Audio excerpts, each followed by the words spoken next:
You are listening to another AlwaysMoto production.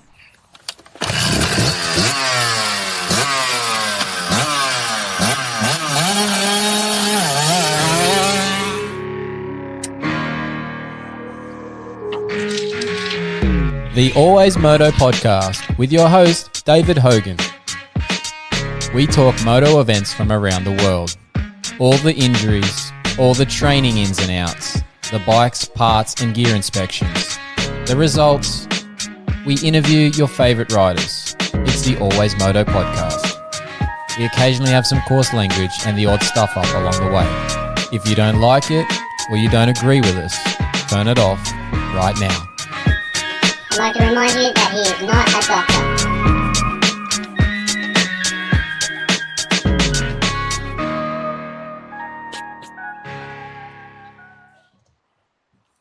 That's right, Moto fans. This is episode 177 of the AlwaysMoto podcast, proudly presented by TechnicMotorsport.com and Duramoose.com.au.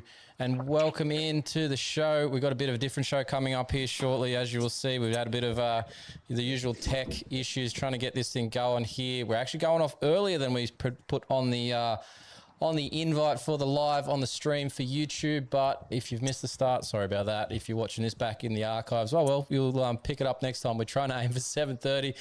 We're trying to aim for 8. We got here at 7:30, but here we are.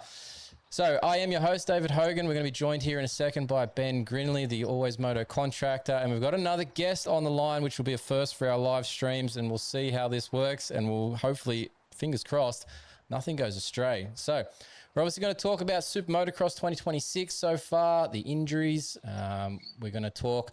I've had the Stark Varg EX for a few more weeks now. We're going to talk a little bit about that. So there's plenty to go on this show, but our guest that's going to join with the contractor, Ben Grinly, it's an Australian Supercross privateer, man. He's been in the Indian Supercross League. I should say I was going to go cricket terminology there for a second because it's Indian, but we're going to get him here. We're going to bring him up. We've got both of them here on the line. We've got Caleb Goullet and Ben Grinly joining us here. Hopefully everybody's on the stream and seeing it, but I can see it, so it looks fine from my end, so apologies if it stuffs up.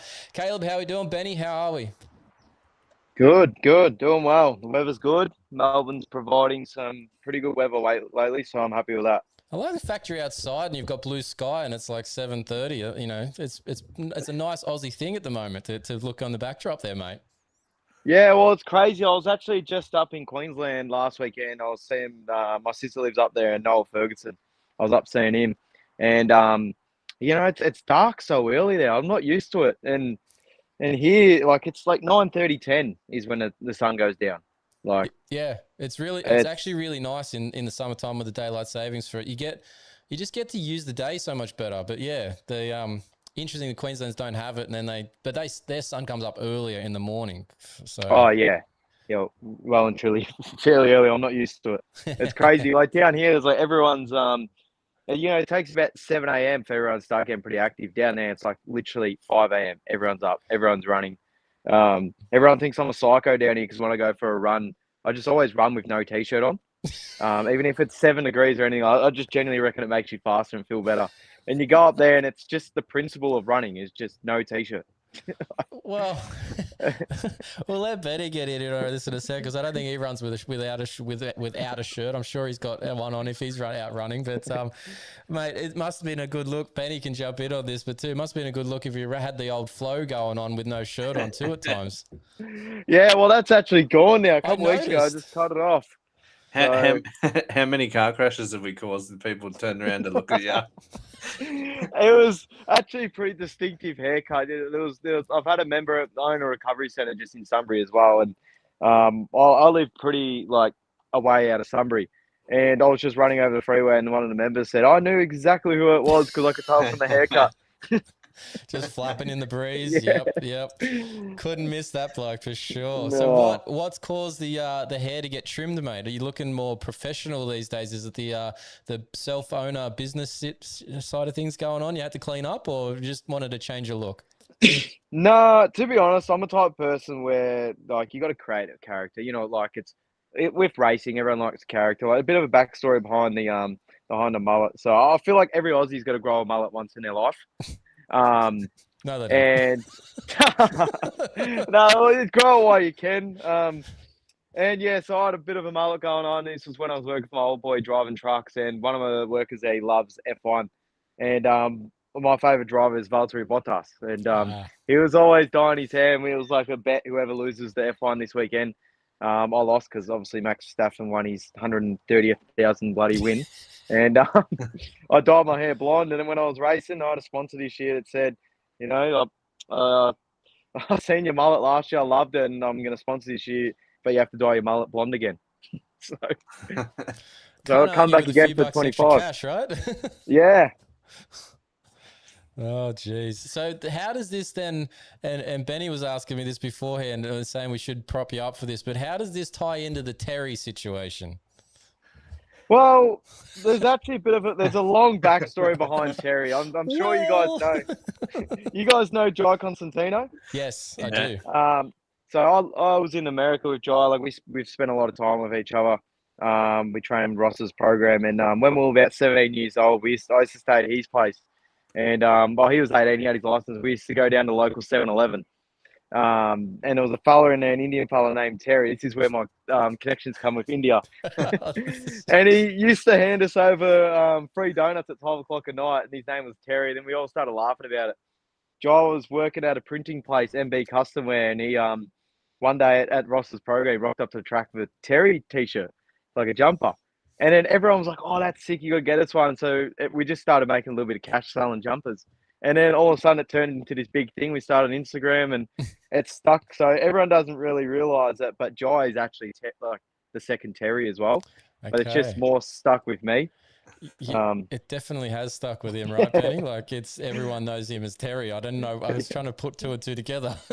Yeah, well, that's why I said instead of putting his name as Caleb, put it as Terry. Just to... he has to set that on his end for the cameras that come across for the Google, mate. He set himself up as professional Caleb for this one. Yeah. But yeah, unfortunately, a couple of weeks ago, I decided I was sick of it when I cleaned it. It looks like a possum tail, and I was like, you know what? I'm just getting rid of this thing. I've had 3 years of having a mullet. That's enough. Fair call. All right, well, let's get to some serious business, eh? We've got you on here for a reason. Not that there's, we can always bullshit on the side, but you went over and did that Indian Supercross League again for the second time with Big Rock Motorsport, and you've managed to come away again as part of that team that they've won the team's championship, I gather. And forgive me for my ignorance here, and Benny's probably got a little bit of the same problem here, but we haven't seen a great deal of it, and I don't have like a streaming service for it or whatever. I get some of the results. I see some tiny clips, but we don't understand how it works. So it's probably who best to ask than the man who's been there for 2 seasons now, yourself. So give us a little backstory. How'd you end up in there in the first place? Well, it was so me and Mossy were on the same team for, when we were riding for Empire Kawasaki, and it was actually the first time I ever met Mossy. Okay. We were riding out at Chucky's place, and then he just got talking to me, and he goes, "Oh, did you enter for that Indian Supercross?" And I'm like, "No, didn't even know about it." And he goes, "Oh, I'd probably enter." So it's like the IPL. They sort of bid for you, like everyone can enter and sort of bid for you. So I entered with it, and then it turned out that me, Reed, Taylor, and Mossy, and I got picked on the same team with Cedric Sabris. Yep. So we ended up going over. We finished the season. First season I went over, I was pretty banged up. I just had that crash at Marvel. And yeah, that pretty much destroyed my whole shoulder. But yeah, we went over and took the risk of going over. Everyone thought, oh, look at these dickheads going and racing in India. But we're just like, you know what? Fuck, we got nothing to lose. Like, I wasn't racing outdoors next season. Matt wasn't. Reed was the only one. And, it was the most fun I've had racing, to be honest with you. Our team's awesome. Big Rock's awesome. That amount of effort they put in, and like, when we got there, like I ordered a size medium jersey. This is just how much effort they put in. And it was like here. Like that's what I wear. That's what it was like. And I'm just like, what is going on? I'm like, I need a bigger jersey. And then I asked for I was like, give me an extra large. And then it was like here. So I'm just like, they got it like way too long. Yeah, way too long. So I'm like, get every size. And they literally would have it done in an hour. Like it sort of opens your eyes to world countries, like I'm a pretty very anti-woke person, and going over there, You know, they just get shit done. They just want to. I think we lost Benny just there. He's dropped himself out by the looks of it. So anyway, we'll keep going. But yeah, continue on. Yeah. So they're all just like they just want to make a buck. You know, they'll do anything to make a buck. How it used to be. You know, they know what sex they are. They're not running around. I'm a cat. I'm a furry. You know what I mean? And that's one thing I liked about that place is Indians are grinders. They just want to get shit done. The league's definitely going in the right place. They care about the riders a lot. They care about the safety. They care about how it's run. They listen to the riders. They listen to how we want the track. So it's very good. That was one of my questions, but like the from the first season to the second season, I gather a fair bit's changed in terms of their track side of things and the size of them, but it's not quite the same as, say, like rolling in the Marvel in terms of a track build across the whole floor of the stadium, is it? Like you sort of seem to be, at least from the couple of bits I saw, there's a lot more perimeter sort of style tracks than they weren't really out in the middle of, I gather, because there's a cricket pitch or something in the middle that they weren't allowed onto. Yeah, that was more the Pune round because there was like around an athletics track. But the other two rounds, like we raced in one, I felt like we were racing the Coliseum. Like it was pretty cool. They were like two spec tracks. Like they were pretty gnarly, man. Like going out there on, you know, a dead stock, pretty much dead stock cow in. Everyone knows what a dead stock cow feels like. It was pretty scary. Just having to knuckle all these things out, and I find myself as a pretty good jumper. Like I seem to jump stuff pretty straight up, but you know, I was not used to that. Like. You probably just wanted a bit more power and a bit more confidence in the machine that you had underneath you, and it just wasn't there. But yeah, so they are like a full, like in terms of the build, like, you know, comparable jump faces, heights to what you would get here Australian Supercross was. Oh no, it was gnarlier than Australian Supercross. Gnarlier, yeah, right. Yeah. It was definitely gnarly. It didn't help that a few of the rounds I pretty much had motocross suspension as well. Not advisable. Nah. But it was fun. Like our team worked with us a lot to make things happen. Get the best we can out of the equipment we had. They were just the passion they had for the sport was just like honestly, you wouldn't find that in Australia. Yeah, nice. That's it's good to hear. So is this something that you're going to try and get a part of again? Like, how's this going to work for you moving forward? Because this time round for the second season, it was sort of almost not an afterthought, but like you filled an injury void, wasn't it? Yeah, I was so I had a pretty good season this season. It was probably my first actual season I come out injury free. And yeah, I come in pretty good.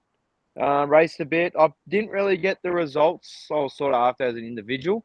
I feel like this season had a lot more faster riders. Like we were versing, like there was a 5-time French champ, or I think it was German champ or something in Supercross. Few American riders. Like there was, because what people don't realize is that we don't verse any Indians. We're an international class. Yeah. Indians have their own class. So yeah, we're racing a lot of Europeans and Americans. So there was one other rider in our class that was Australian, which was Jack Nunn this year. Yeah, I saw Jack was a part of that too, and I gather Mossy probably told him about it a bit, that he should get involved with it as well. So, but yeah, like that is one thing that is definitely clear for them over there, is that the Indian have their own, like the Indian nationals have their own class. They're not mixed in with you boys. Obviously, you're a different level for them, but it's about promoting the sport by having both both classes, let's say, so that they do develop some homegrown talent. I gather eventually they want one of them or two of them to be in that international level and be in that international race too. So, yeah, 100%. I've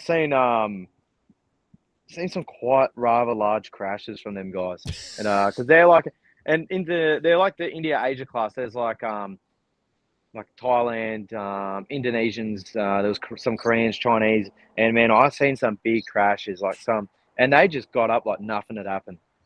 They just wanted to race, like their life was on the line. Like they were just like, no matter what was happening, like what our teammate crashed in practice.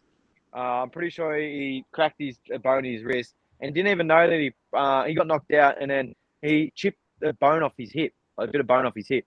Had no idea, or he might have, but just wanted to ride through it. Finished the whole round. Like if we didn't have that, we wouldn't have won that team championship if he didn't soldier on. And Like, they just don't care. Might be easier than falling off a train, eh, Benny? Yeah, maybe. Maybe. They're used to, like, they're obviously used to some harder labour and living conditions over there. So probably just to be a part of something like that probably doesn't happen too often for them. So yeah, they just want to get a part of it. What are Yeah, your thoughts on exactly. this thing, Benny? Did you watch much of it? No, I haven't seen any of it. I saw like the same thing on Facebook, on Instagram, probably more Instagram than anything. Probably, I think I saw some of the crashes that he was talking about because some of them were floating around Instagram, TikTok, and all that. But it is interesting. It's completely different to what we have and what America have and anything like that. It looks unreal with the the size of the track. Like you said, they go around the outside. Some of the stadiums I saw is like just a track around the outside, nothing in the middle. So it's all very different. Yeah. Hey, Caleb, like, is this something like, obviously, I think from season 1 to season 2, you already touched on a little bit there, but like you had plenty more people internationally interested in it because the class seemed to get a few more people, signed up for at least the auction side of things too. And obviously there's only so many rides that they could all be a part of it. It seemed like there was more people trying to get into it. Is it fixed on how many teams are going to be a part of this moving forward? Like it's always going to be like your Big Rock and then those couple others that are a part of it, or are they going to expand that at some point? Do you know? I believe a rumor is that there is 2 Australian teams trying to get in for next season. Oh, really? I'm not able to say who, and I'm not 100% who, but I do believe there is 2 Australian teams trying to get in.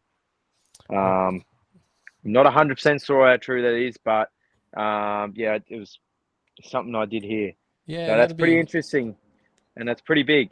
And it's got so much potential. Like if you watched that last round that we raced at and Calicut in Kerala, their opening ceremony, that was a sold out stadium, like 35,000 people there.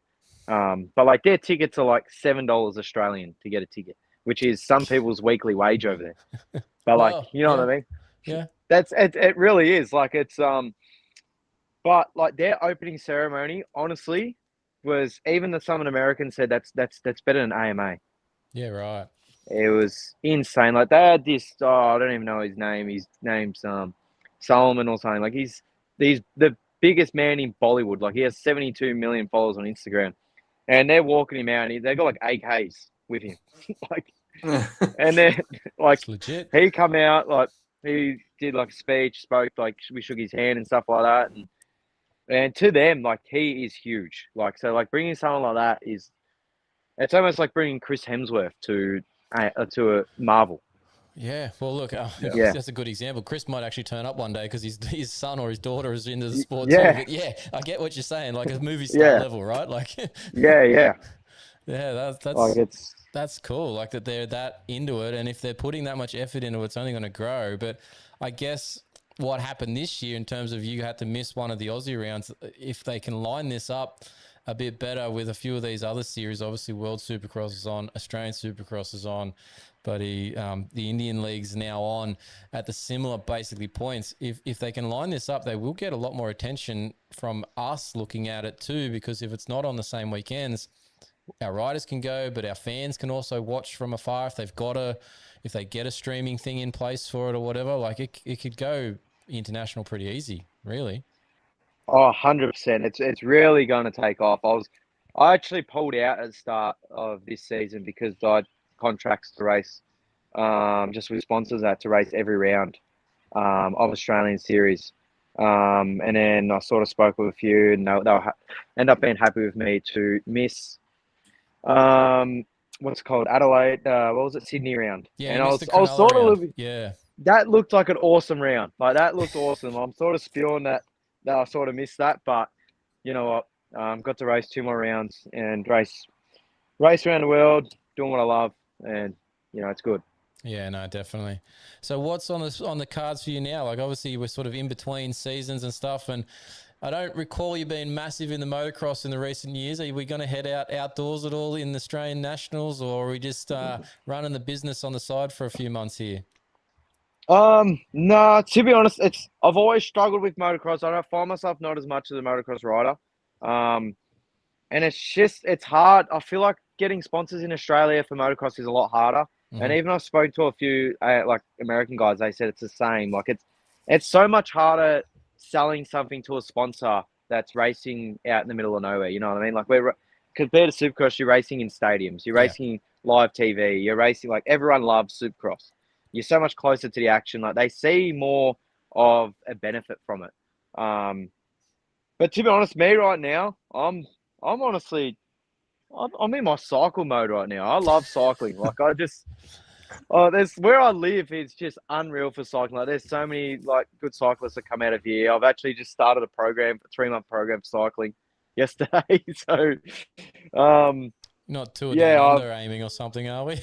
no. There's a fellow that used to actually race. His name's Joel Green. He's like 3-time 450 like state champion. Like he was a top 10 guy. Yeah. You probably remember his name, Joel Green. The name's ringing a bell, and I just can't place it. But yeah, keep going. Yeah, so he lives just up here, and he's a gun cyclist, and he Okay. just wrote me up a program the other day. So yeah, it's just a good off-season sort of training, like build up that base. So then when I do start riding Supercross, I don't really have to build up so much other than really strength, upper body strength.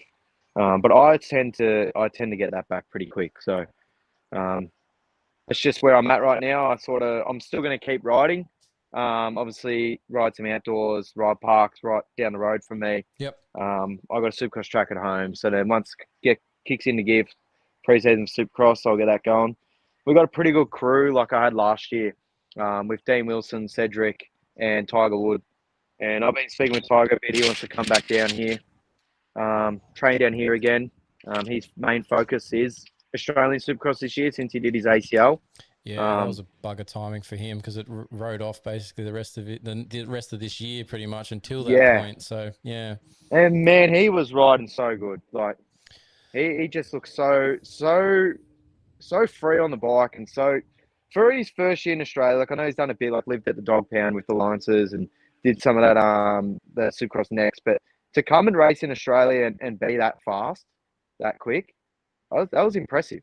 Oh yeah. Definitely. For how young he is, yes, very impressive first proper season and stuff. So, yeah, you would expect that he's a title contender in that SX2 class for the Australian side of things, if he can be in the right position fitness-wise coming off the back of this injury, which he should be. He's got plenty of time, but everyone's different. So, yeah, but no, look, you do have a good crew to train with down there for Supercross side of things. But are you taking them all into the Thrive Centre, mate, after the rides, or what are they doing? Yeah. Are you getting Dino into a ice tub or something for those knees of his? Yeah, we definitely get him down there. And he was actually it was meant to be in one of his vlogs, and I stuffed up. I didn't know because that on YouTube, the homologation stuff, and I made a video for him, and I didn't do the sound. I used some sound that wasn't meant to. Yep. I didn't know that. Yeah. So, but yeah, we use that every day. So Dean literally lives like 15 minutes down the road from me when he stays at Eris's house.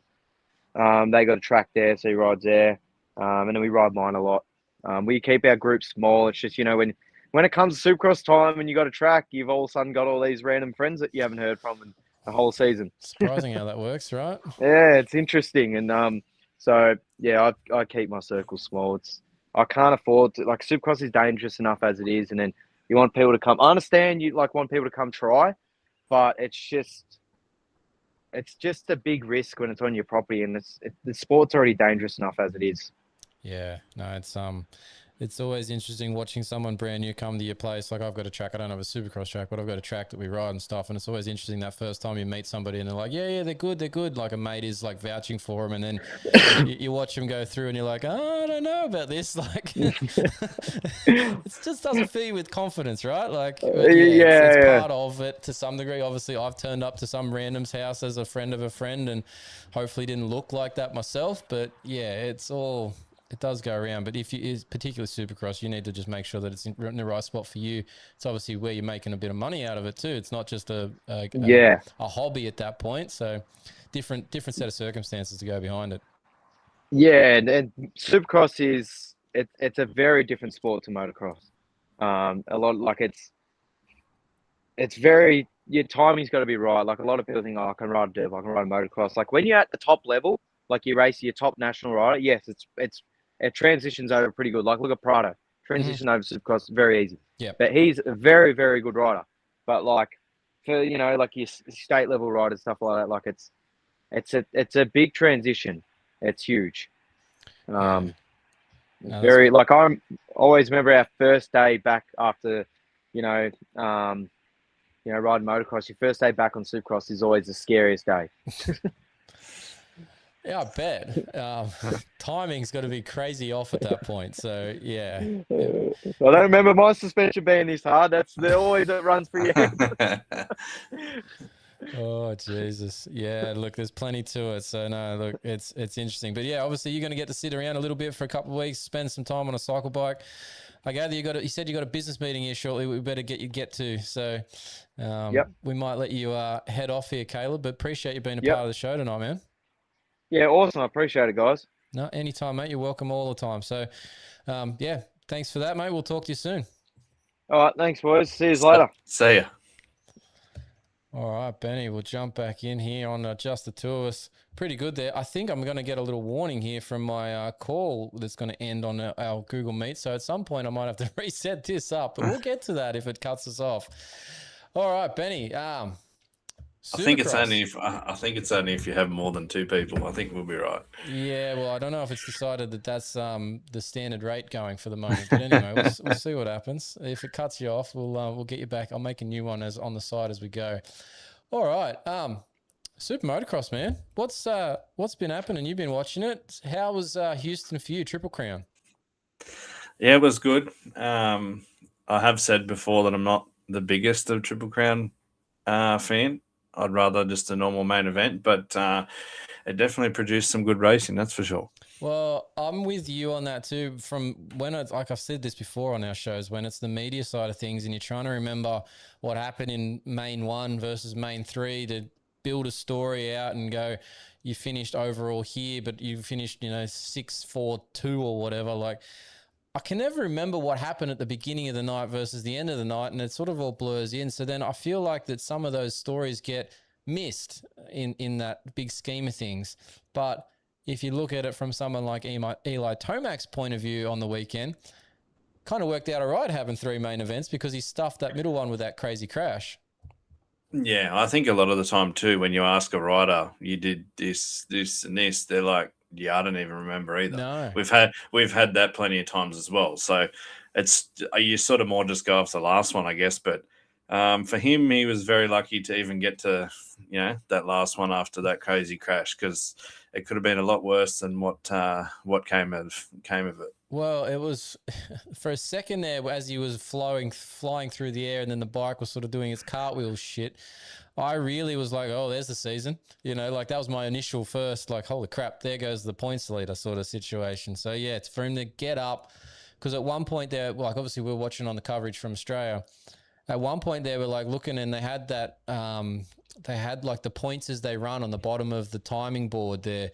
And Tomac was off the bottom of the 16 positions that they were showing, and I couldn't tell if he was still circulating or not. And then he finally showed up, and he was into 16th or something. And I was like, oh, he's still going. So for a good 2 laps there, I reckon, I was like, oh, has he DNF'd? Has he hurt himself? What's going on? Because they sort of didn't re-show him again after that initial replay. So yeah, it was weird. Yeah, and I'd hate to think what that bike was actually like while he was riding it, considering they went to the spare bike for the last race. So yeah, that's another, probably not a lot of people have thought of that, but going to the spare bike, what was he riding in that second one?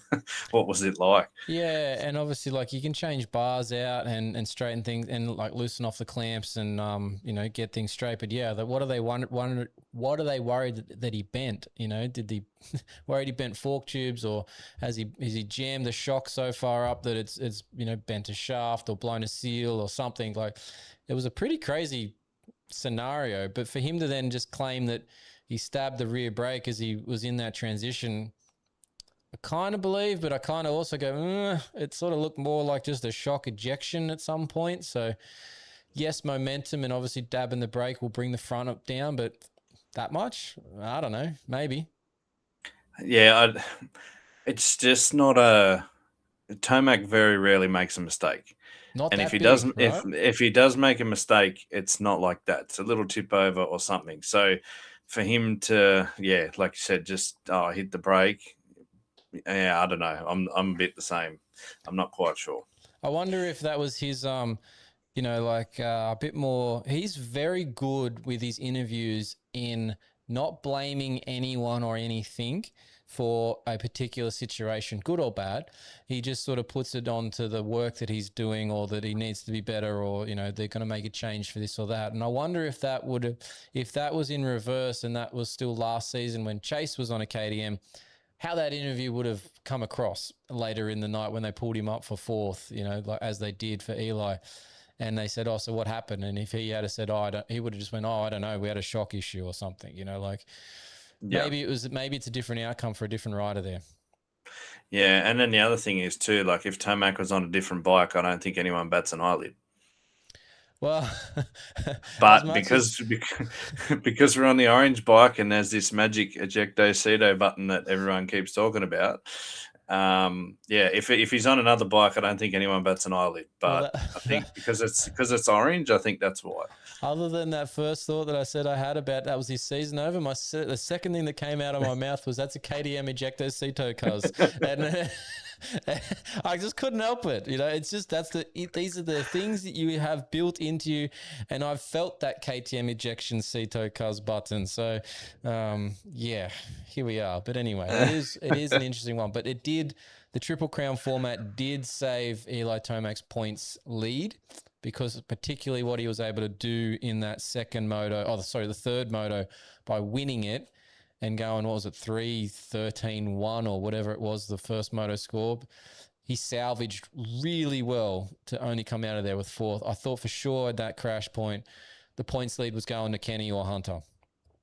Yeah, and it changed so many times, but right up until that last lap, it was still, there was a chance for anyone to have it. So, like I said, it does produce good racing. Even throwing back to the Gold Coast World Supercross round, like all three races of those are really good.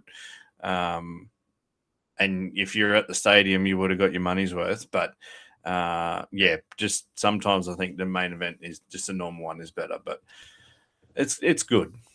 Yeah, look, I'm with you. I just think there's just too much for the general fans to be a part of. They're going to be excited, but they're not going to know what was what by the end of it. And if it's happening for you or I, and we're sort of, seasoned, fans watching this regularly, there's too much going on. I think they'd be better off just doing a 2-moto format if they wanted to change something up. But here we are, we've got Triple Crowns. We've got a couple more to come up in the season. I think there's still, if we got the same number 3 this year, I've got my little board here. There's 1, 2, there's 3 this season. So there's two still to come, which is going to be Indianapolis and Cleveland. So basically there's going to be one in March and then one in April. So we've got a bunch more, obviously traditional format, 20-minute motos and 15s for the 250s. But yeah, 2 more Triple Crowns, 2 to come on the East Coast. So we'll see how they play out. But I don't look forward to them, put it that way. Yeah. I mean, even at the best of times, Supercross is the hardest sport to watch live on the, if you're watching it on the TV, you're sort of just paying attention to what's on the TV. You might watch what's going on in the background, but if you're in the stadium, you don't know where to look. Like you look at the riders, you look at the battle for 3rd and 4th, you look at the battle for 6th and 7th, then you hear the crowd on one side of the stadium make a sound, so you quickly look over there, then you've forgotten about where you're looking. Like it's not the greatest sport to watch in person for that fact, but you'd miss so much if you're also not at the stadium. Yeah. I actually said this when we were talking to the media liaison, Bogdan, at World Supercross about the Triple Crowns, like exactly what we said about it all. But when you're in the stadium too, it's even harder because they don't tend to update the fans as well as they do on the TV coverage about the overall positions for the night through each race. They might do the overall person is talked about, but yourself in a stadium with Supercross, hearing the commentators is almost impossible. And then watching the board at times, it's just a run sheet. It's not the combined totals usually. World Supercross did a reasonable job of that in Gold Coast of trying to update that. But yeah, there's just so much going on. You can't keep track of it, particularly in a stadium. So yeah, look, hang in for a 20-minute race this weekend for a couple of reasons. One, because I think Eli will be good again in Glendale. But two, Hunter Lawrence, he's building something quietly here in 2026. These couple of runs of second place finishes, had he not fallen off in that first main in Houston, he would have been the overall winner. Hunter's got something going on here. If he can keep putting things together the way he has been, we could see a couple of race streak here. If he gets one, he could get 3 or 4 in a row. That's where I'm at with Hunter. Yeah, and hopefully he just continues to just quietly build. Not, if he gets one, then don't change don't change how we're thinking about it. Just keep doing what the plan is and just keep going. It's it sort of showed in SMX last year, like the playoffs, the last few races of that. I think this sort of, what would you call it?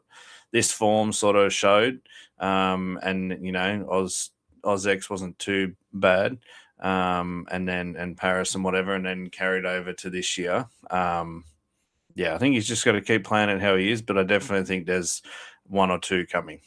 Yeah, like I said, I think if he's just got to get the first one, and that could be this week for Glendale. It is a track that is familiar or has good results for Ken Roxon and Eli Tomac. If you look back through all of the races, I think they've got all of them except for one round, which I think was Cooper Webb. Oh, no, it was Blake Baggett.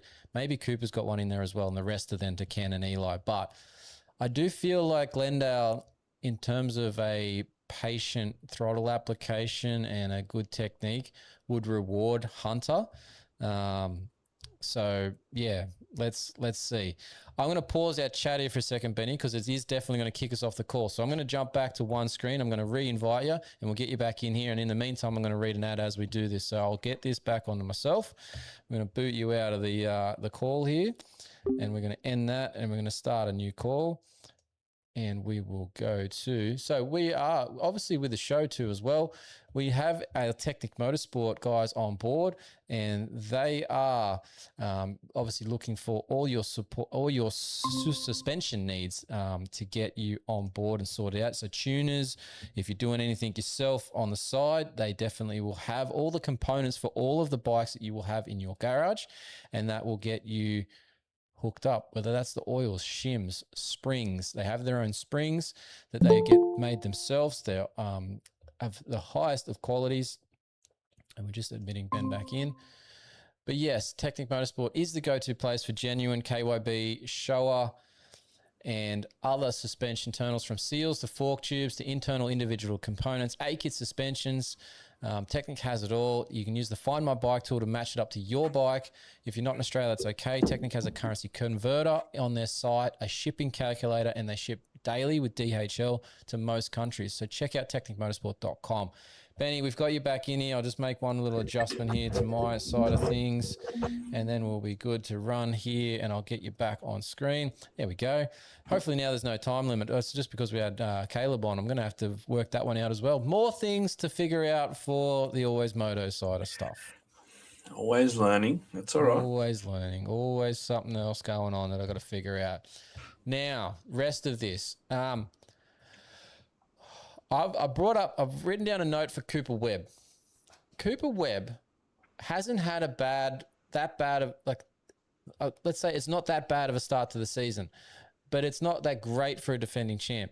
But somehow he has this knack of just out of nowhere winning an event. And you wouldn't have thought he won the Triple Crown on a glance if you watched the coverage. But he did. He somehow ground out this result. Kenny had one bad one. Hunter had bad one. Chase had 1.5 bad ones. Eli had one bad one. Cooper Webb just had a couple of 3 consistents, and here we go. He's got, a point. He got an overall, and he's crept himself back into this title chase. Not completely yet, but he's creeping again. And how close was it to not actually happening with that finish line jump? That Man, I don't know how he pulled that off. Like, I would love to see some footage of that bloody thing. And did he actually somehow, you know, did he do something maybe a little bit shonky on that? Like, did he mean to? Did he, how did he pull that off? Like, there's got to be, he was off track, right? Like, it's not that easy of a thing to, and I'm just fart assing around here, but it's not that easy to get back on track and just get back to where he did in a finishing position. No, and I've told the story on here before about I told my mate who's a Tomac fan that he was done. Nothing was going to happen. He wasn't going to win again. I thought that was the end of it. And then he went out, switched to the Yamaha, and did what he did. And that's that's all shown. I literally said to him during the week last week, I don't think Webb has made a got call, did anything. Yeah, I said we were talking about it. I said I don't think Webb has got anything this year in the way of I think he can get podium, but I don't think there's a win, and I don't think there's a title there. And then he turned around and did that. It's the same thing every time I tell him. So you just can't count him out. No, you definitely cannot. But on that, the rest of my point that I put down was physically to look at the dude too. You don't see a professional athlete. Like, and no offense to him, I'm not picking on him. I'm not saying he's fat or he's chubby or anything like that. But if you walk up next to the dude in the crowd, you would not pick him out as being a professional athlete. He's a little bit shorter. He's a little bit stockier and just general build type.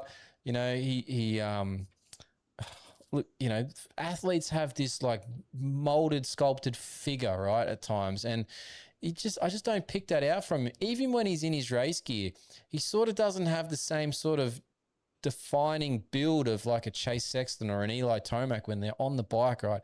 And then because of that too, physically, his genetic makeup, I don't think he's going to have the biggest VO2 or, the ability to bust out the biggest deadlift, chest press, anything like that from a weights in the gym side of things. But it doesn't seem to matter to him. He still beats these guys, and sometimes easily, and sometimes from the last minutes in a fitness endurance aspect. So kudos, I'm very impressed. Yeah, and you only got to think back to all those races that him and Kenny had where he pretty much pipped Kenny at the end every single time. Just the will and determination and the fitness to get that done every time. And yeah, all these years later, he's still just doing it to get it done.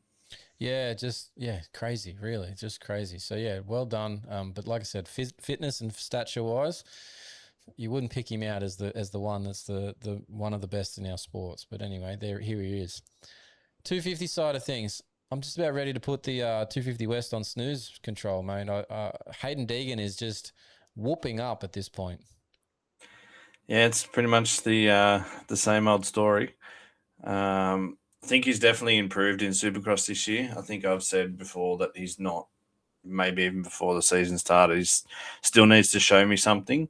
But I think he's definitely improved in that area of, just like he got the starts. He's doing everything he needs to do, and the speed, especially on that track on the weekend.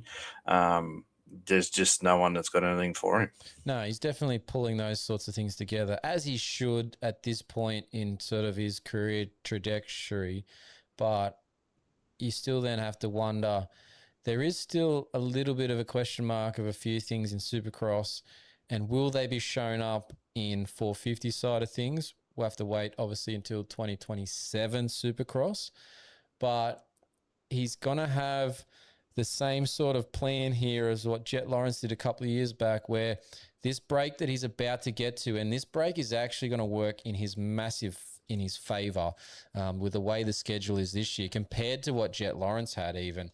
But these 6 races that they've started as West off the bat, and I've just got my little notepad here again with my schedule pasted in the front of it. But they're going to go East for 3 rounds in a row. Then there is an East-West. But then they're going to go another East and then an East-West. And then there's another 1, 2, 3 rounds in a row of East. So he's going to have massive chunks of time to be 450 outdoor testing. And potentially without, if he does a good weekend this weekend and next, potentially no pressure on him from a championship point of view either. Could be a really good lead-in for him into 450 outdoors by last weekend in May.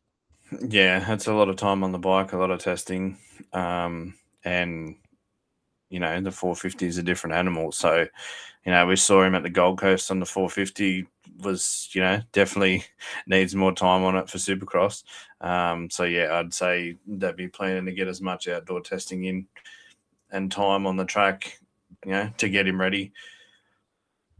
Yeah, definitely. I think it's gonna work in his favor. Like I said, the schedule this year being way more heavy split east to west and not so many interjected rounds, which is what they've had in the last sort of 5 years of the schedule. Yeah, this could be massive. Now, on Hayden, not so much directly on Hayden, but his mechanic Brent Duffy managed to make his way onto the AMA infringement list for this week, getting fined for hitting another rider with a pit board. Now, no context as to whether it was intentional, unintentional, who he hit. Was it a lap rider and he's trying to smack him in the face to say, "Hey, my rider's coming"? Who knows? Could have been completely by mistake. So, but yeah, just interesting that the mechanic's getting fined, and I don't know what that fine actually is in amount, but you would want to hope that it's not too much for some of these privateer mechanics because they're probably not getting paid all that much either.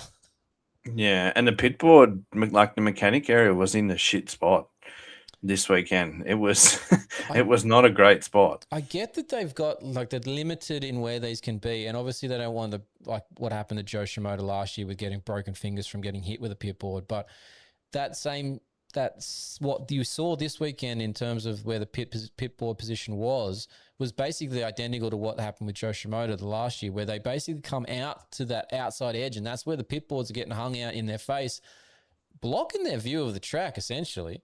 We got to put those things in a different position, surely, to make this safer for both mechanic and rider, both ways. And also this weekend too, they were jumping over that tough block at the end of that rhythm lane, landing wider than the track, and then going straight past that mechanic section. That thing was a real nasty little setup of what could have potentially happened there. Yeah, and I think the last time they had something like that, we saw Jet hit the tough block and actually come off. And there was a crash there with, I think, in the 250s or the SMX next race. Yeah, I think there was a crash there. So it wasn't the smartest of choices there. Yeah, there's some things that you look at and you shake your head and you think, I know that we've got limitations because we're in a stadium and we're building a track and each week it's a different layout and we've got to come up with solutions each time. But surely there's a better way to put some of these these mechanic bits in there. And is this, they were rumored to have been doing, in-helmet communication systems this year, but I haven't seen much in the way of that so far. But is this a reason to then get rid of pit boards and do the in-helmet communication from a safety aspect as well that we've just been talking about? Not just the obvious safety aspects of there's a red flag or there's a down rider in section 3 or whatever of the track. This one for the mechanic's safety as well as the rider direct safety as well. Like we're hitting a few birds with a single stone here, not just two, Yeah, and I think it's a good idea. Like you said, it takes away from any possibility of getting hit. So, and along with everything else. So, I know, I think, was it Adam Bailey shared something in the Australian Supercross? They were testing some stuff. So, it'd be interesting so it'll be interesting to see if we get it in our series this year. But yeah, I think it's needed. It is needed. I think we're going to see it in Australian Supercross this year. If Adam Bailey's been teasing it, and that was December, I think that post was, or very early January, one of the two, that he was teasing that he was trying it personally. And obviously Adam's, a privateer pro rider from years back. That was how he got into this originally. He's just like everybody else. He's a moto guy at heart. He rode as a kid and all that sort of stuff. So he's testing it out himself to see if he can figure it out. So yeah, with the time we've got between now and say October, when it's going to be race season for Australian Supercross, I'd be surprised if it's not. But I would like to then see that cost of these items not being pushed onto the riders and crews as such. Like, this should be a thing that if the series wants to make them available or for use them for safety purposes, that it's a series cost, not a rider cost. Or maybe there's a small $10 fee or something added to the entry fees for everyone that would then globally cover it across the series, but not an outright, you have to buy your own sort of situation. But we'll see. Yeah, and I think that way too. Do they then look after it, take it to each round? Because you can't trust riders to to make sure it's charged and ready to go for the next round, with travel and whatever else. So, there's a few things they probably need to work out there. Yeah, well, maybe, and look, we can cross over here. Grab your phone, mate. Grab your phone, because maybe they could quad lock their phone to the handlebar, and they could just flash up some things on the screen, or project it into the Cardo system on the thing. But yeah, Chucky, the limited edition quad lock Chucky case is what we've got going here. You were lucky, you got one. I didn't get one. I got one of the regular ones because my phone doesn't have the, mine's a Google Pixel here. So and it's an older one, unfortunately. I'm probably 3 to 4 years behind in tech these days. So I just got the regular one, which I'm about to show you guys. I'm just grabbing my phone now as we speak. But yeah, I got that one, stuck my logo on it because I didn't get a Chucky logo. I would have loved the Chucky logo, but here we are. I sent the good ones to the working men of AlwaysMoto. So you got one. The other mate who does a few bits, who's going to do a few bits for me, is got the other Chucky one. And Jen and I, who do all the photos, and as Jen was here before when we're trying to test all this stuff, supports me immensely. My wife, my lovely wife. We both got the plain ones just to stick our stickers on. But yes, they are fantastic. But you could stick it to your handle. I wonder if these things would stay on a bike on a Supercross track. I'm not going to hit Supercross whoops because I don't have any. But maybe. I don't know. Your enduro track could throw some obstacles up that would test it out. Well, yeah, I don't obviously have a quad lock on the Stark Varg EX at the moment, but I do have a Arkenstone phone on the dashboard of that thing. And if you don't clip that in correctly, I haven't caught it properly on video yet, but I have had the phone go flying out from the handlebars and shoot down the track, and think to myself as it's floating along, how much is that going to cost me? It so far hasn't broken, but it is a warning that you do have to push that last little bit of the clip in all the way, and don't let the kids play with the phone in between when they're trying to check out your stats from your ride so far. So yeah, that's my other hot tip with the Stark and the Arkenstone dashboard. Don't let the kids near it. Anyway, but all right, next thing, let's talk Glendale this week. 20-minute mains is back to normal programming here, but that track map and all the track maps at the moment, one, they're not the same by the time they come to build time. There's Supercross triples on all of the tracks. We've lost them since round one, basically. But there was meant to be, the finish line was a Supercross triple for San Diego and the weekend just gone in Houston. Never a word that was changed. There was just a double like normal. There is no Supercross triple on this weekend's track map at this stage. Maybe they put one in and they changed something. I don't know. But I feel like that's a knee-jerk reaction to that Mookie Barsha crash. But the thing I want to bring up with Glendale, and maybe this is a graphic image thing and it's a bit of a optical illusion, but Glendale is a massive floor space. It's the biggest stadium they go to in the States for the AMA series. The track map uses 3/4 of it. What are we doing, guys? Order some more dirt. Well, we've had this conversation about Marvel, haven't we? It's the same. Yeah, same. It's the same Order some thing. more dirt, guys. Yeah. If you've got the room, there's, there might be things that we don't know behind the scenes, like, how much they can put in. But from us looking at it, like, it's, we want to see the whole thing filled up.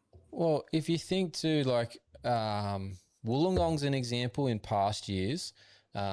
If we go to AMA stuff, we go to like, is it Detroit? Pontiac back way back, but like even like the Coliseum and stuff when it was just Supercross, they go into the stadiums and they wanted more floor space. So they took seats out and used stadium area to make tracks better, bigger and longer and more interesting for TV and for the fans and for the riders. Now we're just like, no, let's see how small we can make this thing on the biggest floor space we got. I feel like we've gone, the wrong person is in charge of putting the dirt into the building sort of thing. Like the focus is on a different area now. It's not on how cool can this track be. Yeah, well, you look at Marvel, they push the chairs out to the track. So there's all that room that could be used and we're not using it. And I think that, we're sort of going away from the Glendale thing, but that Marvel track has been sort of big, then small, then big, then small. Like it's always different. It's never sort of the same size. So yeah, there's obviously it's all right one year, and then what are they doing the next year? So they need to fill it up. They need to make it bigger. And the tracks are so you can pretty much pick what they're going to have each round, each year. Like it's the same thing. There's no, now we've gotten rid of a few obstacles that they don't want to use anymore. They're just taking the exciting things out and it's, just same every week. Yeah, I gather there's some things that they're trying to do with the tracks and definitely modifying in an inappropriate manner to try and make safety happen. 9 whoops, dragons backs missing, taking out the Supercross triples, they're just not. Maybe their design department needs to put a bit more effort in. I think if we touch into Marvel again, I know we're off what we're trying to talk about here, but Marvel is sort of fitting into the same picture. Marvel is very different because it does have that underground car park underneath it, and they obviously have to prop up the floor from an engineering standpoint to hold the additional dirt that gets brought in and the machinery that gets put on top of it to move said dirt around. In saying that, if they can do that in the middle of the floor of that place, surely they can do that for the rest of the floor of it and cover the whole damn thing, because that would be sweet. I know there's limitations in Australia from insurance point of view, obviously with distance to the fence or the edge of the venues, playing surface to the crowd areas and stuff. But yeah, man, geez, I want to see, just walk in and be like wowed by a floor space. And I don't think that's going to happen here in Glendale either. But it would make the track work better. They end up with these dicky little, there's one particular one, they've done the same sort of layout the last 2 seasons that I can think of, at least with the Glendale one, where that big end zone section where they've got the start straight the start gates this year, they have a little elbow in the outside lane to sort of tuck into the grandstand that juts out there at a 90 degree, just a little angle. And that basically makes that section of track one line because everybody's going to jump to the inside and float along through that rhythm. I don't know why they don't turn that one around short and just have a 180 berm there, go back down that length, and when they come back the next way, go all the way into that section and then have the corners out there so that you don't have this tiny dicky little elbow that is useless from a racing passing point of view. Yeah, and again, like you said, who's designing it? Is it in the wrong hands? It's we'll see how it plays out on the weekend, see what it's actually like, but it's not ideal. No, and look, on that mark, I vote for bring back Pastrana to design every single track that because that one in 09 at St. Louis was off its tits. It was great. Yeah. But yeah, I reckon he should design all of them, but they'd have to pay him a bit more than they're probably willing to. But anyway, all right, next thing up on the list. The Super Motocross playoffs. We touched on this last time, Benny. I brought up about the venues, where they're going, that historic Crew Stadium in Columbus, Ohio, the Dignity Health Sports Park in Los Angeles, the Thunder Ridge Nature Park in Ridgedale, Missouri. That one was the weird one that was like the outdoor concert venue that I was not sure how that was going to work. I gather you've seen him because I've seen him. They brought out track maps for these things. Now we're just talking track maps for Glendale and not being stoked with it. I am very underwhelmed by the track maps that they've put out for these playoffs, particularly the first two that are in a stadium arrangement, and we are going nowhere but on the floor of the stadium. There is no external upper stand, out of passageway even, and do a U-turn like they did in St. Louis. Nothing. It's all on the floor of the stadium. That's not super motocross. That's just a supercross to me. Yeah, I think they've just completely gone away from the idea of mixing the tracks up. The first year we had Supercross without whoops, more of an outdoor track, and then more of a Supercross track again at the end at the Coliseum. But, even last year they weren't great, and now it seems that we're sort of just more focused on, just in a stadium rather than, doing something out there, something that a playoff is meant to be. Yeah, it's meant to be unique and kind of challenging because we've taken away, no offense, but the lesser skilled guys from the privateers, because we're only supposedly taking that top 20 that have pre-qualified in and the next 10 best sort of thing as LCQs. So we're getting less track wear, we're getting less, only the really high skilled guys on it. So they should be capable of doing bigger jumps, more technical jumps, etc. Yet these tracks they don't do it for me. These things are not interesting. We want a playoff series that attracts people in to buy the TV package, to watch and buy tickets and be there in person. This just, I don't know. Particularly this Thunder Ridge thing, I don't know how it's going to look, but I don't know how you watch that one well from you're going to have to take a camp chair and sit on this grassy hill. Like, I don't know how that works. I don't know what they were going for. Obviously, it fits in with the Bass Pro shop sponsorship. Outside of that, I'm not sure why we're doing it. Yeah, I don't know. It's different, but I guess, come time we'll see how it works. And if it doesn't work, I'm sure they're going to hear about it because, there's already, some talk about what they're like. And then it gets to the time people are going to spend their hard-earned money on it, and it's not great. And, the Supercross community are pretty vocal when something they don't like happens. I'm sure they'll hear about it. Yeah, I bet they will. So I'm interested to see when it gets there how this all plays out. But for now, that's my basically that's a Dave diatribe, that one, isn't it? I haven't got that one in the segment as such, but it's pretty much I was just having a whinge. So anyway, we'll see how that one plays out when it comes around. I'll be watching that one on the TV. So, all right, let's jump into some emergency department updates. Now, I still haven't made a video for the intro. I'm slack ass over here. But so the audio people listening are going to think everything's normal, but the ones on YouTube, especially the ones watching live, just going to sit here and watch us. They're going to hear it, but they're going to see our ugly faces through the whole thing. I'll get a video one soon. I promise, guys. The emergency department. All the injuries, all the gory details, and when they'll be back on track. It's the list you really don't want to be on. You don't want to be on the list, but this list is insane so far in 2026. It's probably not quite up there of what 2022, I think it was. I'd have to check my notes, but there was one season about 3 years ago that was absolutely insane. We had over 120 injuries total for Supercross. We had 90-something last season, which is an average. I say it like lightly, but that was an average list. So far, we're cranking through these things. But one thing I wanted to point out, I got some things to note straight off the bat here. In the 450 class alone, if we're just talking to guys that qualified in the main event at A1, we've already lost 6 of those by the time we get to Glendale this weekend. It's 7 if you include Jet, who was out before the season even started. So we are down 7 decent riders of our factory level, 100% making the main sort of situation level guys.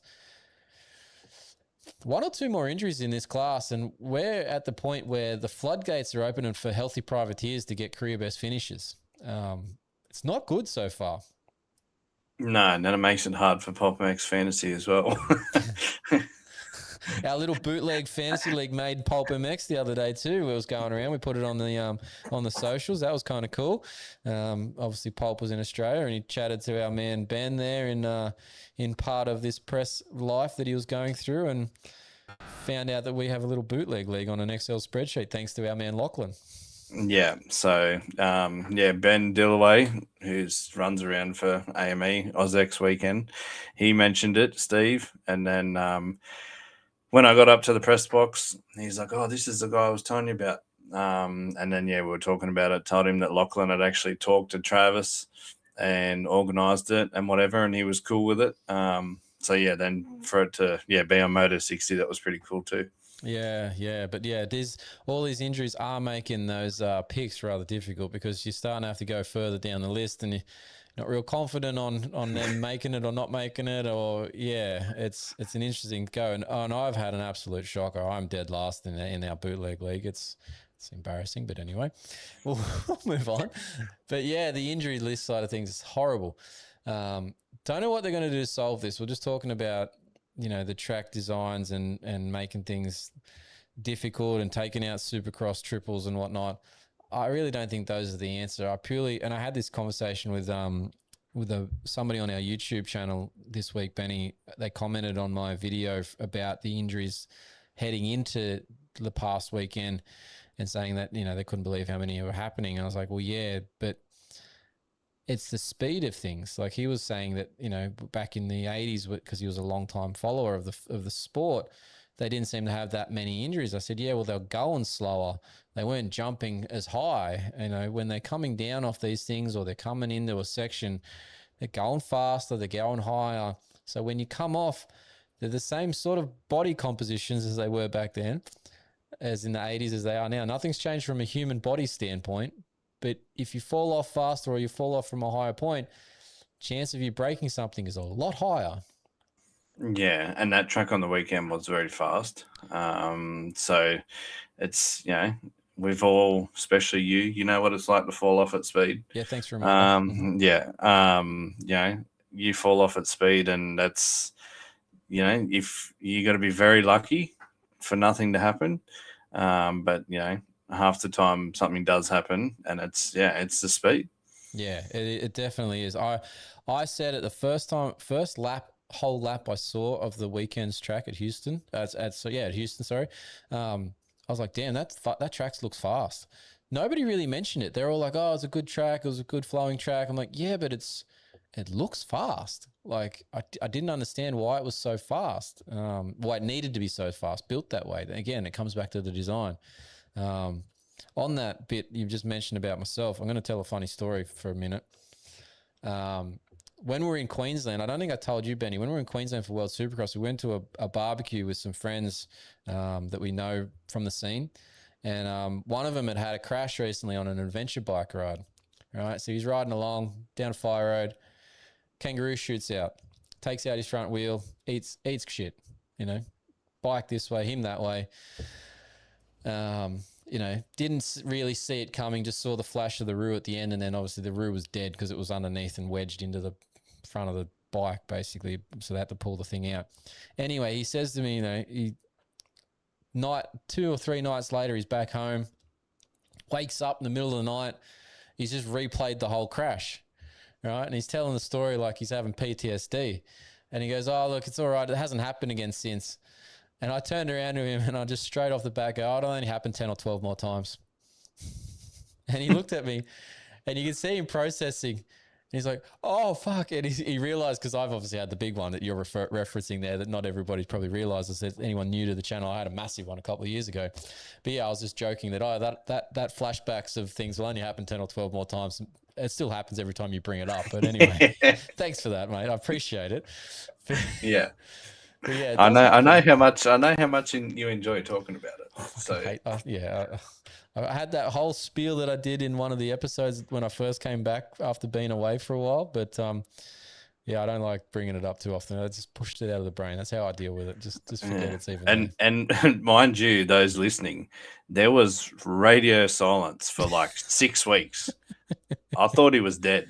There Yeah. was no contact. There was nothing. I was thought attached to more he's dead. machines and drug drips in a hospital than I care to count for the first 2 of those weeks, right? Like I didn't have my phone. I didn't have my glasses even. I wear contacts for anyone wondering why I don't have them on now that I've mentioned that. So I couldn't even watch the freaking Wimbledon that was on the TV screen that was 2 meters from my face because I couldn't see it. So I had no chance. And that was in COVID too. So yeah, anyway, it's a whole thing. It's a whole thing. But yes, I was pretty much dead there for a couple of weeks. So we're here now. All right, moving on. It's all right. It happens to everyone. Yeah, You got to have a crash at some stage. Yeah. So I do know what I'm talking about when I talk about these injuries. One, I've been through them. 2, I'm a physio. All right, out for Glendale. News today. We shared it in the group chat. Anyone who's not part of the group chat want to be a part of it, send us a message. We can get you in there on Instagram. But we shared it today. Cade Clayson put up a story. He's broken his collarbone after finally making his first main event for 2026. Didn't last too long. Broke collarbone. He's out. He's trying to get himself a surgery, it seems, but obviously the cold weather or the snow over there is making things a little bit difficult for him. But that's going to be at least 4 to 6 weeks before you see him back. So he will be back probably before the end of the season, but he's not going to be in the greatest of positions at that point. He's going to have to hope that the injuries stay that way and don't come back too soon, because otherwise he'll be coming back with a bunch of people and then his fitness will be no good and making mains will be rather difficult at that point for him. So we'll have to see how it plays out for him. But yeah, not a good situation with Cade Clayson. Dylan Swartz, we're hearing a fracture. Have you seen any more on Dylan Swartz? Because I'm waiting for the team PR that's meant to due out soon, but we don't have any detailed information on the Byrex Yamaha rider. No, it was nasty though. Nasty crash. Yeah, come up short on that triple section in a rhythm and just end for ended, and then the bike followed him up basically. So yeah, didn't look pleasant. Yeah, it's never pleasant having a bike try to pile drive you into the ground that you're already laying on. So yeah. And going back to that tarmac crash, it was that same thing could have happened. Yep, similar sort of front flipping, but the bike caught Dylan, whereas for Eli just missed him. So yeah. Austin Faulkner, the Triumph rider, that press day crash looked nasty. A similar forward, flipping thing again. Hand fracture for Austin. Now, this is where this team PR is either BSing us or they don't know, because when they write that he's going to be 2 weeks in a cast and see how we go from there, oh my God, that's a load of BS, because a fracture, as everybody should know, even a hand bone is 4 weeks. Small bones can be 4 weeks recovered. So 2 weeks in a soft cast and we'll see how we go. He ain't going to be recovered by that point. Let's just write that we're going to be taking week by week and see if he can tolerate the pain of the injury to make his return or not. Let's just not write down that he's in a soft cast, because he will be in a cast of some description. Cast is the wrong word too, by the way, these days, Bernie. I don't know if you've noticed this, but you don't actually get put in a cast too often anymore. You're always in some sort of removable brace. Yeah, well, I may as well now say a story about me crashing. Throw yourself under the bus. Here we go. Good. It's all personal stories tonight. Yeah, throwing myself under the bus. When I broke my arm at a mate's track, I had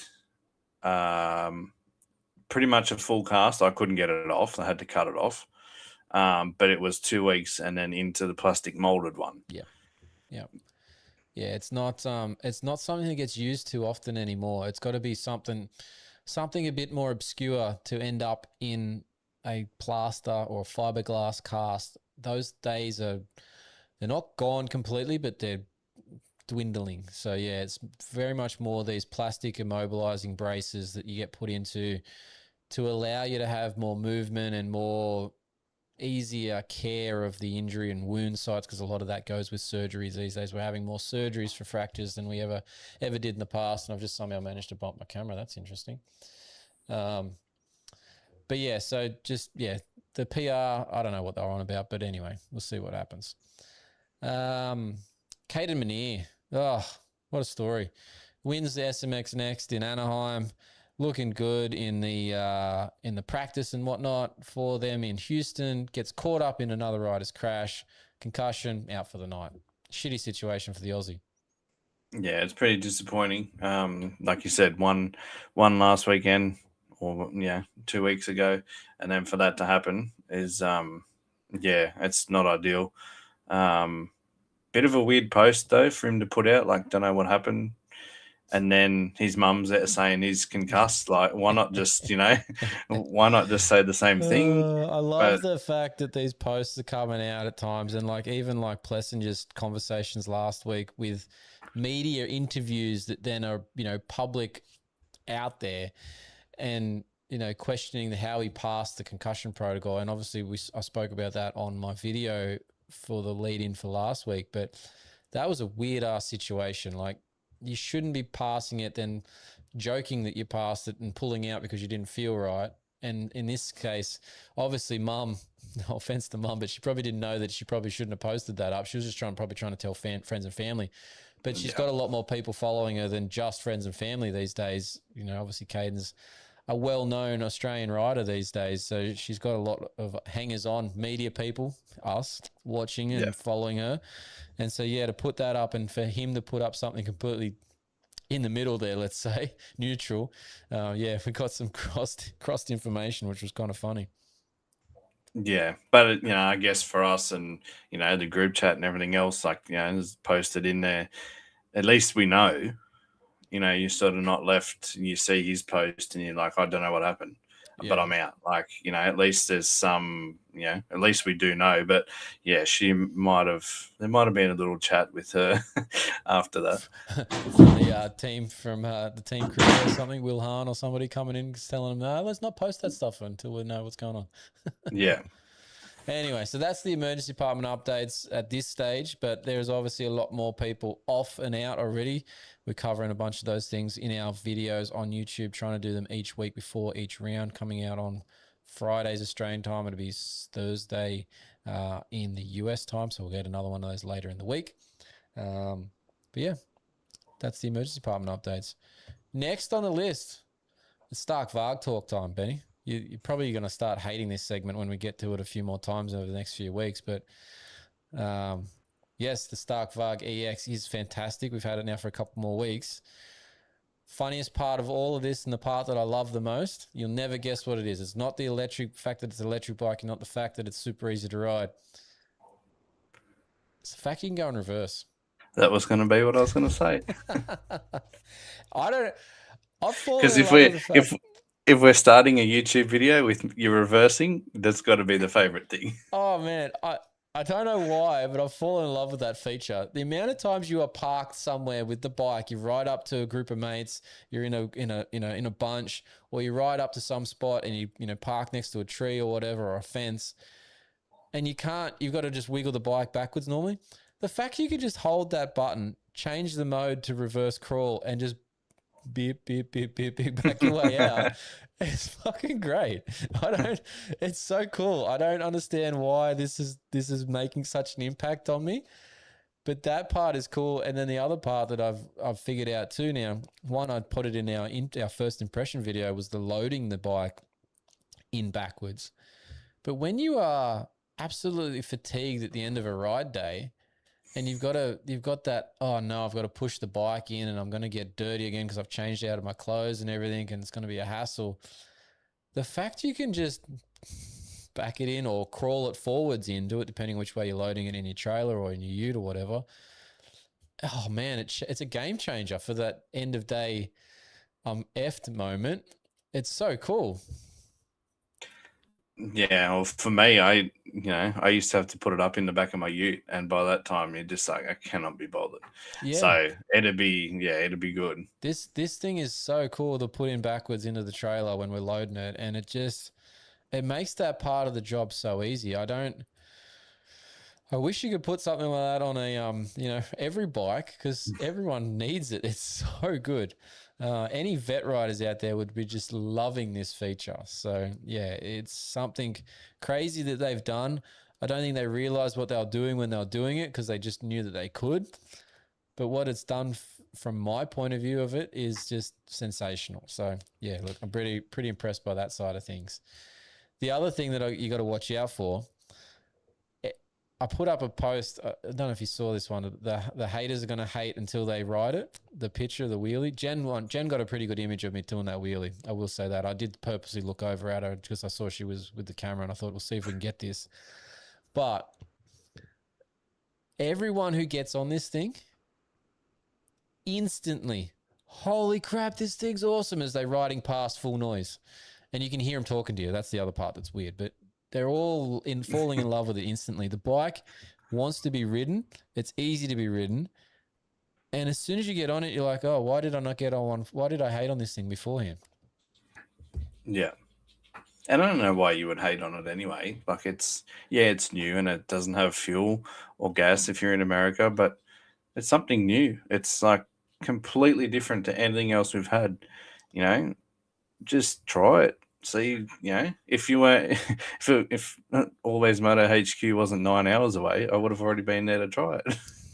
Yeah, that's a downer for you in this scenario. But yeah, it's funny because I think a lot of people just hear the battery range aspect and just switch off, right? And that's fair. Not every product is meant to be used in every scenario. Like you don't take ice skates to the skate park down the road that's concrete and think that they're going to work, right? Like it's just not what you do. So I get that, like taking a Stark Varg, whether it's the EX or the MX, and taking it to like a Stockton beach and trying to do motos on it is probably a dumb idea if you want to go there and do 5 30-minute motos. It's not going to make it without, recharging it. And obviously that's difficult in itself because you can't just fuel it up out of a jerry can and continue on. There is some limitations, but if you know what you're applying it to and how to manage your recharge aspects via a generator or via a house outlet if it's nearby enough, you can have a hell of a lot of fun on this thing. This thing is awesome. So anyone who thinks that you should just wipe them from the face of the planet and just hates on them, you're dead wrong. Put your ass on one. It would change your opinion in an instant. Yeah, and like I've ridden a mate's one, only around his backyard, but even just that, it's just a completely different feel. The no sound, like everything is just, it's weird, but it's it's different and it's cool. Yeah, well, I was doing some the bit with the no sound. Like it's still got a noise. Obviously, you get this like whistly sort of zing from the motor as it's going. Anyone who's ever used any sort of electric motor, you'll be familiar with the sound, but I didn't realize how much it doesn't impact your video when you're doing like helmet cams and stuff, because obviously I'm doing some different footage for some upcoming videos here. So I went and did I did a bunch of laps, but 2 laps with helmet cam on the weekend. I did one, and I mean like it's a 20-minute lap I did, right? So I was trying to get a lot of footage so I can use it in a lot of different scenarios. But I did one with the whole view looking back at me and one with it facing out, right? And on the first lap with the one looking at me, I went into a section and I just pushed the front just a little, dabbed the foot, stood it up, kept going. And I go, oh shit, almost ate it there. And I was watching it back today. I could hear that clear as day come through the audio. And I'm like, whoo, gotta be careful what I say. Yeah, that'll be, that'll be one of the things that you'd have to be careful, but would also, I guess that's good in a way because sometimes you listen to it and the bike's too loud. So I guess in a way it's, that's a good thing.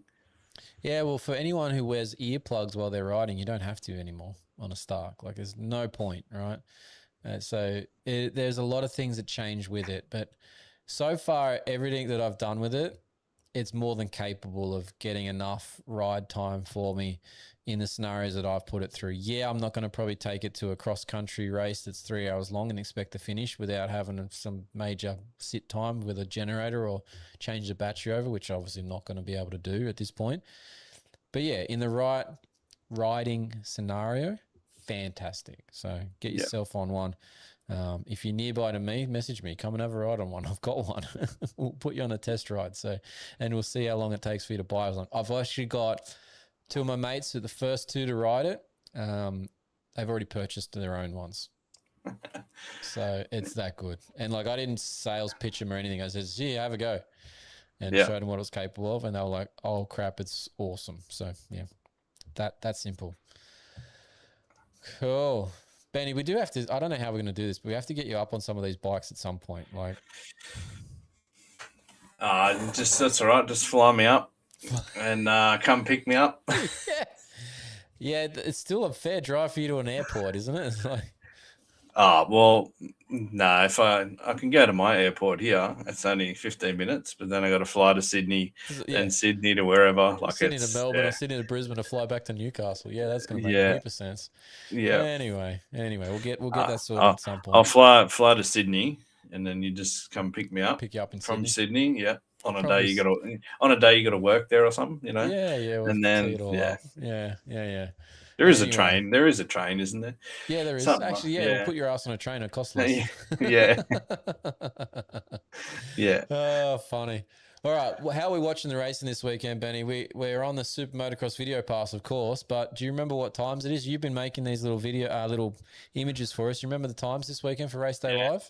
Should be 4:30 for Yes. Race Day Live, and then 11 a.m. So next 2 weekends are both the same times, and then I think after that it'll be a different time. Yeah, of course, these are Australian Eastern Daylight Savings times that we just mentioned in there, so check for yourself, but that should give you a reference point as to what they will be if you're in Australia. If you're in the States, you're watching on a completely different platform and probably at a completely different time, because obviously ours is Sunday morning that we're talking there as well. So, but I actually worked out the other day, mate of mine was over. I've been casting it from my phone to my TV. Mate of mine's over and he goes, why haven't you downloaded the app onto the TV? And I'm like, there's an app on the TV?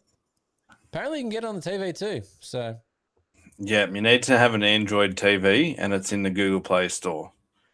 yeah, so I didn't realize this, but I have that and I got it set up. So I was like, that's actually quite handy. So Yeah, my TV doesn't have it, which is annoying. So I still got to cast it. But yeah, I actually saw someone in the group chat said, "Oh, the TV app works better than casting it," and so that actually made me go and have a look. And yeah, I know that it's on the Android TVs, but yeah, I don't have it on. I don't have it on mine. Fair enough. But yeah, it was actually quite good. So yeah, I thought I'd mention that because it's something I didn't realize at the time and now am doing differently. So, but yeah, you do have those options to do it via that Super Motocross Video Pass, which is cool. All right, weather updates for Glendale this weekend. It doesn't really matter. It's a dome. There's a roof. So I think that one's retractable if I'm not mistaken, but it is Arizona. It barely rains as it is. So won't be a problem, but it is going to be 13 to 20 degrees Celsius and partly cloudy. So bit warmer than Houston from all reports that I got from people there. They looked rather warm in Houston, Benny. Yeah, there was a few jackets. Yeah, a few jackets on though, so it'll be interesting. Where the crowd. You look at the crowd or you look at the riders. So yeah, I think it'll be a bit different. Yeah, did you see? I don't know if you would have seen it, but because I'm obviously on all these Stark Varg things lately, there was a guy on a Stark Varg that put up some photos in New York City on the Varg going for a ride, and he was in like Times Square and stuff on the Varg, in where the people would normally be, but it's all snow, and he's just got the Varg parked in there. He's just ridden into Times Square. Looks wicked. Yeah, crazy. Yeah, be absolutely awesome to do that. I mean, I'm sure you get away from the cops pretty easy at that point too on the Varg. So if they question it shouldn't be there, sir. Excuse me, sir, can you move that? All right, upcoming events. We've got plenty of American Supercross coming up, obviously. We've got this weekend's race in Glendale, but we've got the following week, which will be round 6 in Seattle on February 14, before we start heading some East Coast race. We'll bring them up next time we're on the pod. New South Wales state titles, they are open for entries at the moment. It's kicking off the weekend of the 28th of February. So that's end of this month in Canberra. We should be a part of their YouTube coverage as well, again, Benny. So that'll be cool from my side of things. MXGP is going to start in March on the 8th in Argentina.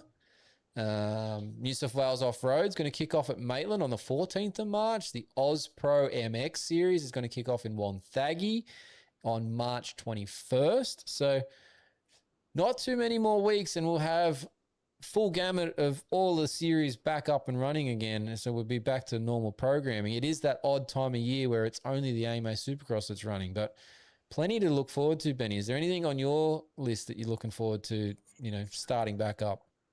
I think the Pro MX, it'll be good to see how that goes. especially in MX2 class. Haven't got Brody Connolly in there anymore. So I'd be interested to see who takes the reins there and wins that title. That'd be interesting. Well, speaking of that, actually, the signing news this week through for Ryder Kingsford going to Honda Australia. Kind of guess we could have seen that coming, given that his brother is there in the lower class, like in that MX3 class, and obviously being the challenger to Brody last year.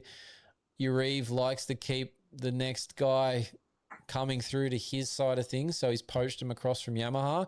I do think, and you can confirm with me if you think similarly, but at the moment, if you are that top level guy in Australia in that up and coming area of that 250 side of things, Honda's the team to be with because they have those overseas American connections to go and do AMA Supercross. You with me? You would be doing similar? Yep. I feel like Yamaha and like even Dakar, they need to do something about that because they are losing out on their ability to get the top guy on their team or maintain the top guy on their team.